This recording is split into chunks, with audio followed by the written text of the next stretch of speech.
Constantine, a Hellblazer podcast.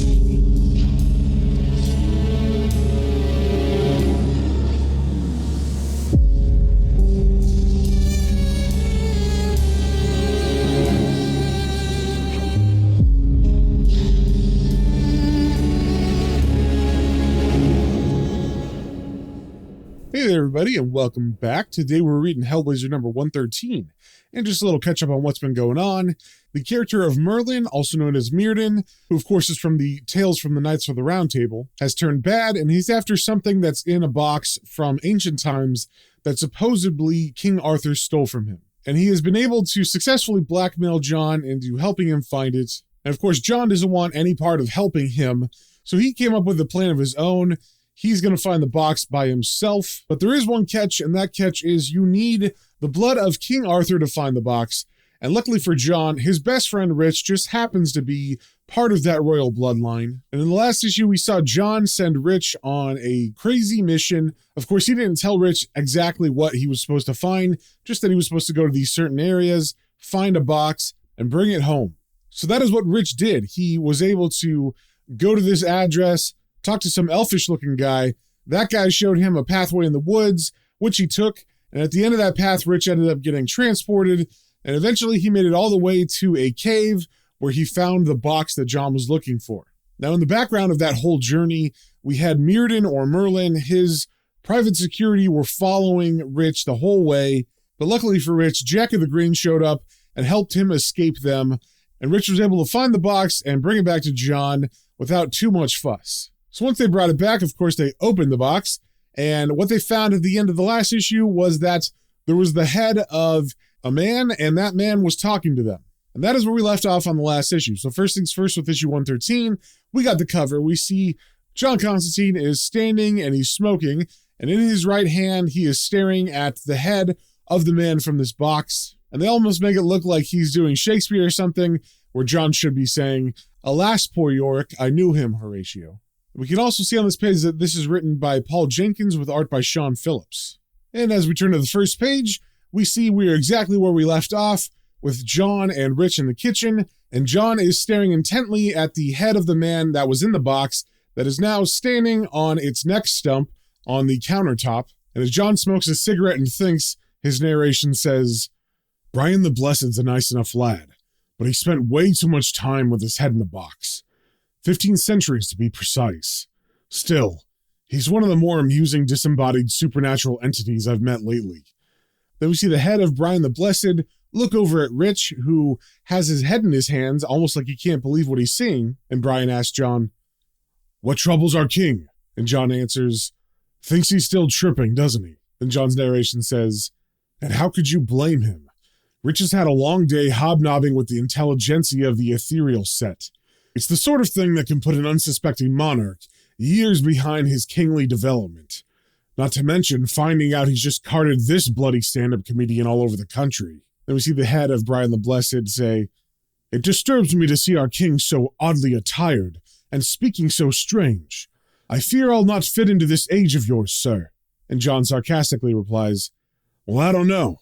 You could always get a job as a bowling ball." And to that quip, Brian the Blessed says, "You'd not question the side of me if you understood it, for as my spirit has lain in the nether, I have seen wonders." Then we get a flashback where he is narrating over it, and we see King Arthur is standing over Brian the Blessed, and Brian's narration says, "What happened to me? It was a mistake, you see. One of Malthage's men struck me with a poison. I was dying on a distant Irish field, but Arthur appeared as I began to slip away. Through a madrigal of golden voice, he whispered to me." Then we see King Arthur say in the panel to Brian, "Can you keep a secret?" Then in the next panel, we see Brian headless because King Arthur has cut his head off, and he's whispering something into Brian's ear. And Brian's narration continues. "He cleft my soul from my torso and told me terrible, momentous things, such as I cannot describe here. He asked me to protect this awful knowledge. Oh, and what he revealed! From it I understood the true, devious nature for God's design of this world." Then we cut to the cave where Rich found this head, and we see Arthur has now placed it inside the box and set that box on a stone, and Brian's narration continues. This secret I pondered for an eternity, and as I mourned for what I had been told, I slowly began to understand. The truth of it was carried in the tremors of life outside. Albion resonated, trembling and swaying under God's hand, changing with each season. Then we get a panel of a serpent coiled in the dark, and his narration continues saying, and sometimes I would feel the dragon's sleet breath as it came near, searching for me. Then we cut out of that flashback and into the present as John smokes and listens to Brian's story. And John's narration says, as Brian continues, I'm transported into an altered state, utterly mesmerized by words, weighted with 15 centuries of reflection. It's like an old lost story I once heard in a forest, carried on the breeze. It's the soothing yarn of a family friend. I can almost touch the souls dreaming in the house, breathing gently, their hopes rising and falling in the semi-silence. And under that narration, we get a panel of Michelle and Cider sleeping in bed together. Then we see John take a chair and put it backwards, and it's very close to the countertop as he sits in it, and he stares intently at Brian's head on the counter. And John's narration continues. When his story's over, I find within myself an irresistible compulsion to tell him one of my own. I begin with Liverpool, and I keep going until the sun wanders hesitantly in through the shabby net curtains. I tell him about Dad in Newcastle. I describe my damnation, redemption, and beyond. As I speak, every atom around us becomes curious and turns its attention to my tale. My voice becomes part of the magic. I begin to understand the power of myth as it grows in the house. Then we get a panel of Danny sleeping, and the narration continues saying, that night in Britain, everyone dreams my story, and I know without a shadow of a doubt that what's about to take place will be retold forever. By the time I've finished my tale, I'm feeling like a little lost kid. My heart's exhausted. I want to go home and get into bed.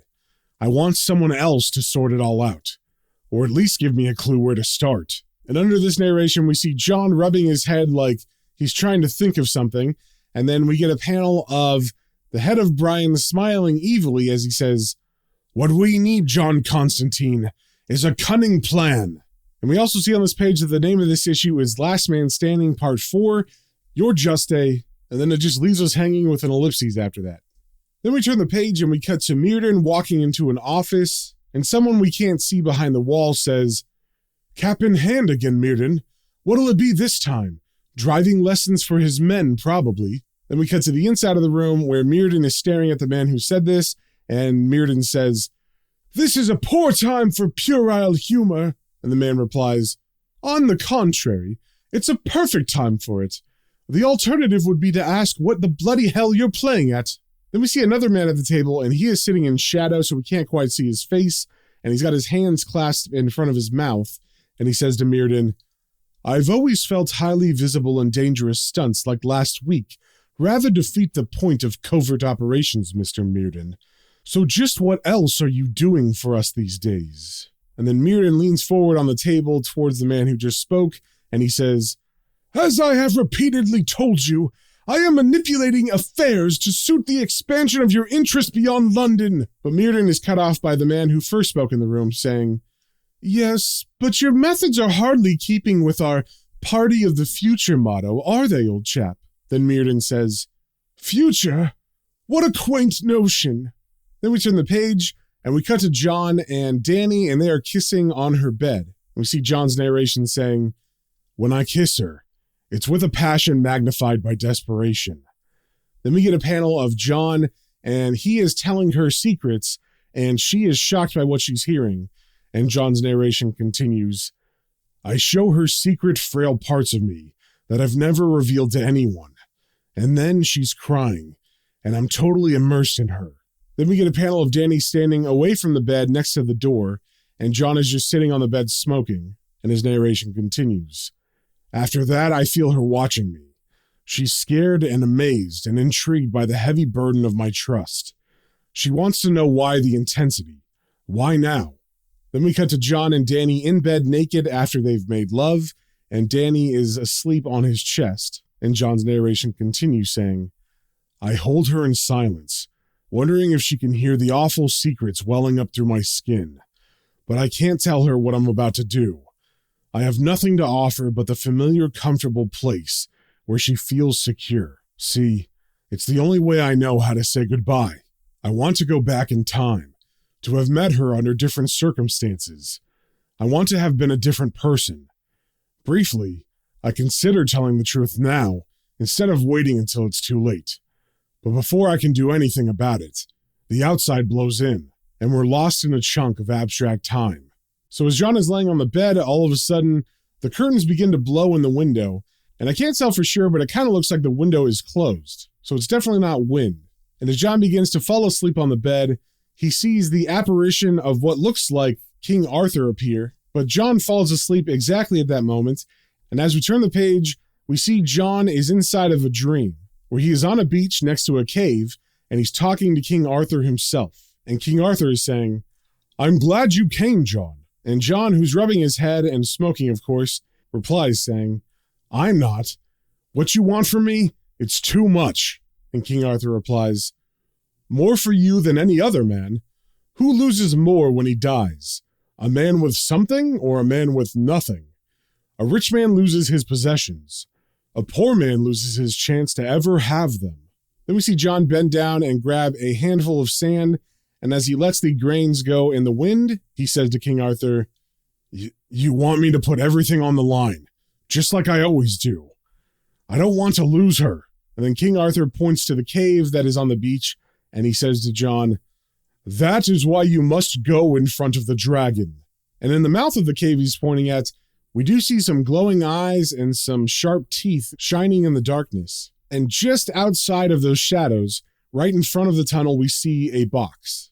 Then we turn the page, and King Arthur has that box in his hands, so I'm not sure if he actually went to pick it up or if it just magically went into his hands, but he says to John as he holds it, Take the box.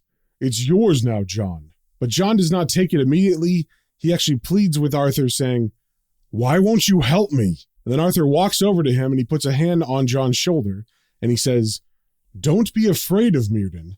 Try to understand him. And John asks, How?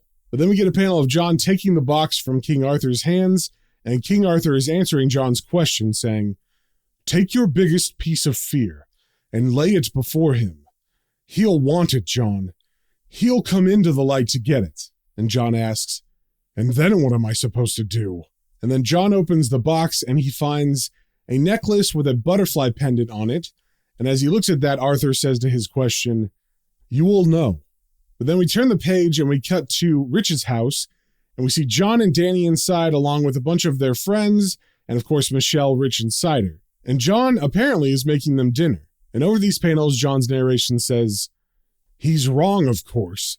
2 days later, and I still haven't worked out exactly what I'm going to say to the squirrely old tosser when I see him. I've got the weight of the world back on my shoulders. Apparently that's where it's been hiding all along. My plan for the upcoming confrontation is shaky at best, so I've decided to talk it through, perhaps in a desperate effort to make sense of it. Hence the Galloping Gourmet Act.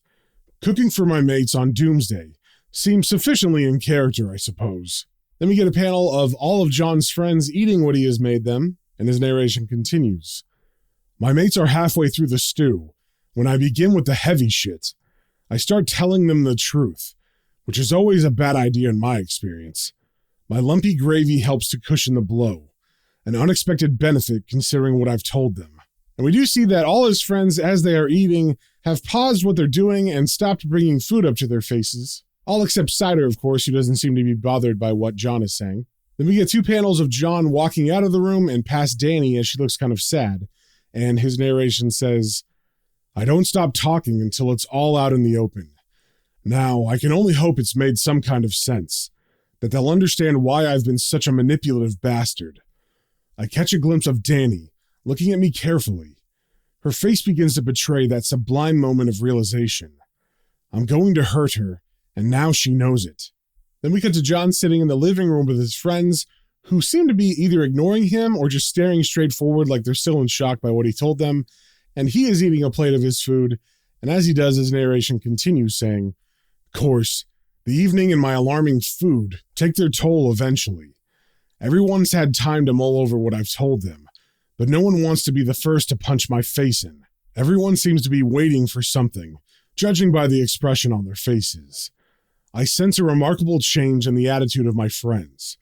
Calculated boredom and anger in equal measure. I'm thinking I might just have done the wrong thing the right way for a change." Then we see the first person in the room to break silence is Cider, who walks up to John, and he puts his hands on John's lap and he says, "Uncle Conjob." But as he does that, he kind of bumps into one of the friends that's there. And I guess because that friend is so anxious by what John has told them, he yells at Cider saying, "Mind it, little bleeder!" And then he smacks Cider in the face. And as Cider screams out in pain, John's narration says, "And that's when things fall apart, just like I knew they would."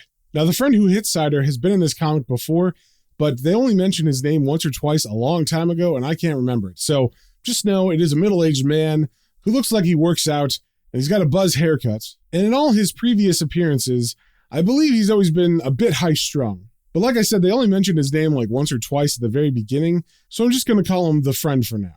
So of course, the moment that the friend hits Cider in the face, Rich runs over and gets in the friend's face and yells, "What was that for, you fucking spastic?" Then Moppet, another one of their friends, yells out saying, "Hey, steady on, Rich." Then we see the friend that Rich is confronting gets in a fighting stance, and he says to Rich, "You think you're fucking handy enough, eh, Elridge? Come on, then." Then we see their friend Straff, who's very big and could help out in this situation, but he's also not one for confrontation, begin to leave the room, and he says, "Right, I'm off home then, okay?" So as Straff leaves, John is smoking in the corner, watching Rich and the friend square off. And I think he's trying to be a jerk here as he says to them, "It's the battle of the Bollocks brothers. My money's on the midget," referring to Rich, I believe. And as John says this, Rich turns to him very angrily and says, "Do what? What's it got to do with you?" But very unexpectedly, John actually lashes out at Rich after that, and he yells, "Well, keep him under control then, or the next time he jumps on my balls, I'll fucking lace him one." And he's referring to Cider here, who jumped on his lap right before Cider accidentally bumped into the friend. And like I said, I believe John is trying to instigate something here, because this is very out of character for him. Even their friend Moppet is surprised, and he says, "Christ, Constantine." And what John says is just too much for Rich as well, so Rich pulls his fist back and socks John right in the face, yelling, "Bollocks!" And John flies backwards.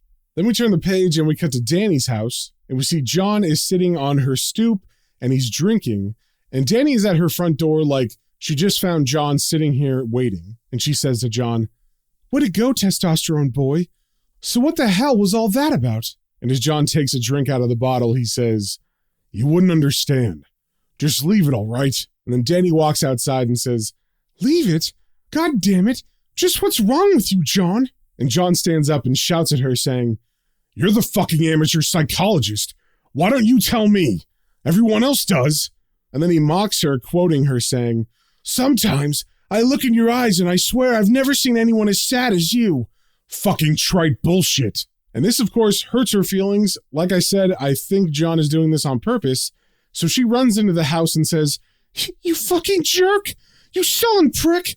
I hate that you have so much fucking baggage!" And then she runs inside and slams the door, and John throws the bottle and walks away and says, "Yeah, well, you won't have to worry about it anymore, will you?" Then we cut to Myrddin's science lab, and specifically in the parking lot outside, where Myrddin looks like he's praying up to the stars. And he is saying, "You've underestimated me, your own creation.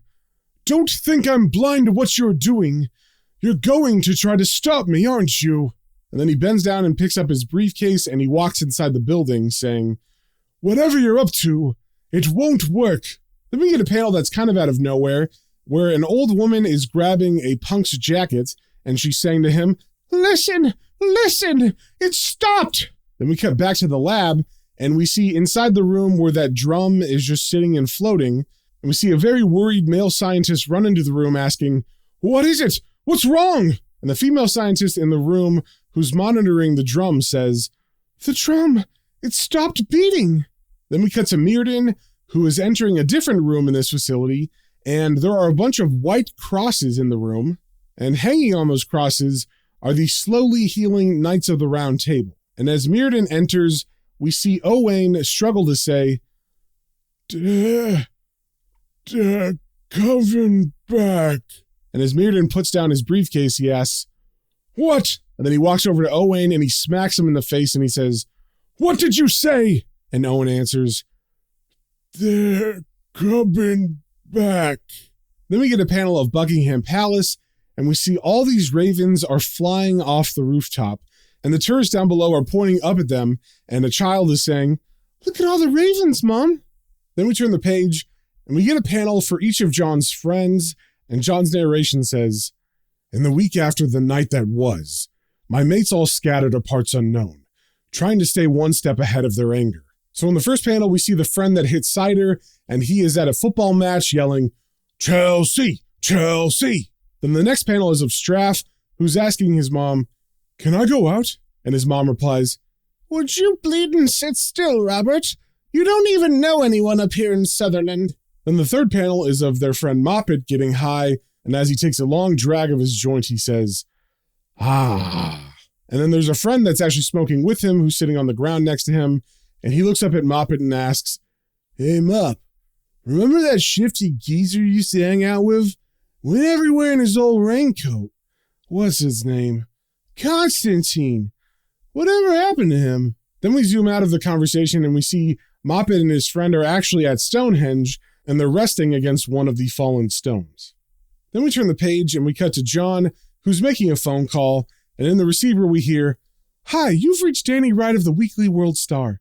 I'm not around to take your call right now. I'll be on assignment in Edinburgh until Monday. If you leave your name and number, I'll get back to you as soon as I can. If this is you, Jon, you can eat shit and die.' And as her message says this, we get a panel of Danny sitting in a diner in Edinburgh, and she's staring sadly at a couple passing by in the window. Then we cut to Michelle and Rich, and they are in their VW van, and Michelle is talking to Rich, and she's saying, 'He's your mate, Rich. I wish you'd just talk to him.' But Rich says, 'Bollocks!' And Michelle replies, 'You're so bloody stubborn sometimes. Look out!' And Rich has to swerve and slam on the brakes because there are two of Myrddin's security guards standing in their way with guns drawn. Then we turn the page and we cut to Jon Constantine, who is riding in the back of a car, and he has the box we can assume with Brian's head in it. And we see the car is arriving at the gates of the science facility that Myrddin is at. And over these panels, Jon's narration says, 'In order to make things work, sometimes you have to completely dismantle them. Friendships are a perfect example of this. With that nicely accomplished, I make a couple of calls, and before you know it, there's an unmarked sedan and two trained gorillas waiting downstairs for me. They drive me to the country in silence, leaving me to reflect on the plan I've just put into motion. I'm all alone, like a teenage squatty wandering the streets of Belfast. And yet despite this, I'm still able to deliver a pep talk to the remains of my staggering confidence. See, I know something these poor bastards don't. Fights are always about faith in your ability to win. I'm scared. I have every right to be. But I'm not the only one who should be. Fact is, the way I've worked it, no one involved in this little shindig can possibly come out on top.' So we see the car pull into the facility, and Myrddin is waiting for Jon as he exits the car, and he says to Jon, 'Bring the box, Constantine. I have something I wish to show you before we get to more pressing matters of business.' And as Jon follows him, he looks around the building and says, 'Nice place.' But Myrddin replies, 'Shut up!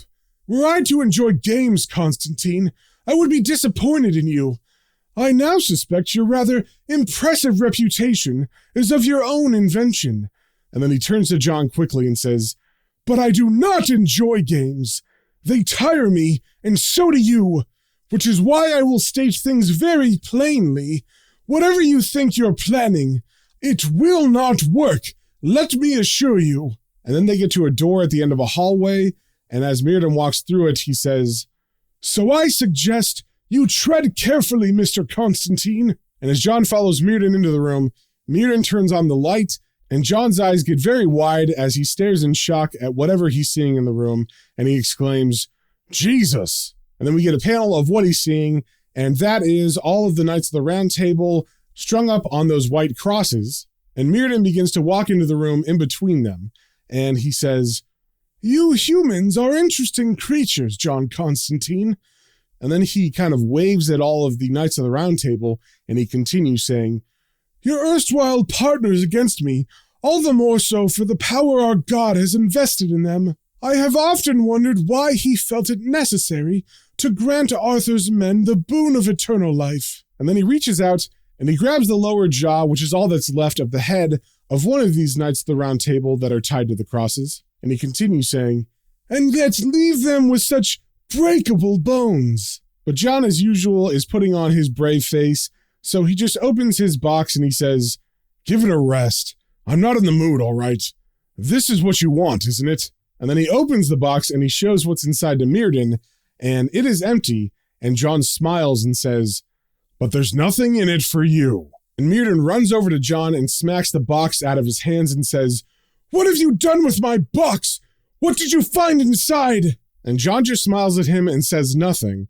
So Myrddin grabs John by the coat and he pulls him towards another door in the room, and as he opens that, he yells, "You stupid little man! You've blotted your copybook quite enough for one day. Now do you remember?" And as John is pulled into the room, he sees a very bloody Rich hanging from the ceiling, and as Rich sees John, he weakly says, "Conj." And then we see also in the room is cider on a table with a scalpel on it, and also Danny and a very pregnant Michelle are hanging from their own white crosses in this room. And as John sees them, he says, "Shit." Then Myrddin goes over to cider on the table, and he says to John as he smiles, "All that trouble to protect your friends, all for nothing in an instant. Perhaps this one first." And then he picks up the scalpel, and as John looks very worried, Myrddin continues saying, "Unlike you, Constantine, I do not bluff. I'll carve his entrails unless you tell me what I want to know." And John says, I don't care. You can't do anything to harm his soul." And then Myrddin takes off his glasses, which is very creepy because he's been wearing them this whole time. And he says to John, "Is that what you're telling yourself these days? Does it help you justifying putting the boy in harm's way again? Oh, I know all about your little triumph over the devil and his henchman Boor. I'm sure you think yourself a judge of everyone's damnation now, don't you?" But then he leaves Cider's table, and he walks over to Michelle hanging on the cross, and he holds the scalpel up to her stomach, and he says, "How about this, Constantine? What does your rulebook say?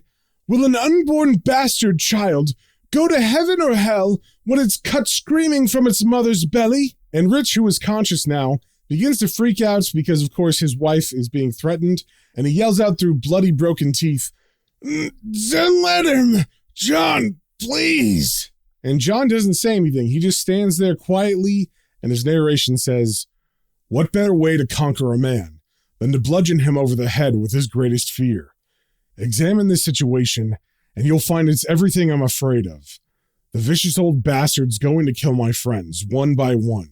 And then Myrddin walks over to Danny, and he puts the scalpel to her throat, and he says, "There's no bluff to be made, Constantine. Your woman or the unborn child. Your choice." And then we see in the last panel of this issue, John is actually lighting a cigarette, and he looks kind of like he doesn't care. And his narration says, "Which is just what I was counting on." And Myrddin, of course, looks very shocked because he was relishing the anguish he was expecting to see in John's face. But as John lights his cigarette, he says with all the bravado in the world, "Either one, mate. It's all the same to me." And that, my friends, is the end of the issue. So we'll have to wait until next time to see exactly what John's got cooked up for Myrddin here. But until then, if you guys have any comments, questions, or suggestions, you can email me at planestrains and comicbooks, all one word, at gmail.com. And we will see you on the next one.